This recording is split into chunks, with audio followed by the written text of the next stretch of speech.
la raison de mon mépris relatif du long métrage Disney La Petite Sirène, dont je n'apprécie sincèrement que la méchante Ursula, et d'une part mon amour du conte, et le fait que j'ai biberonné à l'adaptation japonaise de Toei Animation, qui n'est pas tellement plus fidèle au magnifique conte d'Andersen puisqu'elle y ajoute un chat qui parle, mais n'en atténue pas les côtés les plus sombres.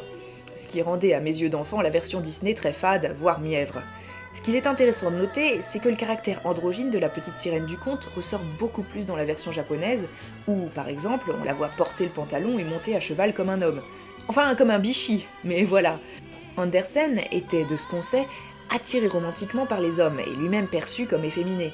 Le parallèle entre la situation de la petite sirène et son propre amour malheureux pour Edward Cullen est évidemment nié chez Disney où Ariel apparaît comme une apogée de féminité traditionnelle. Mais dans la version japonaise, c'est plus délicat.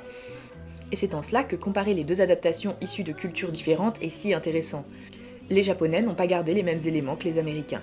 Pour le film en lui-même, l'animation est minimaliste, mais les designs très simples gardent beaucoup de charme. Marina n'est motivée que par l'amour, mais n'est pas passive pour autant. Elle est courageuse, curieuse et active, et n'a rien à envier de ce côté-là à l'adaptation Disney, qui est beaucoup moins poétique. Jetez un coup d'œil à cette adaptation à l'occasion si vous aimez le conte, et à bientôt pour de nouvelles Girls de l'Avent.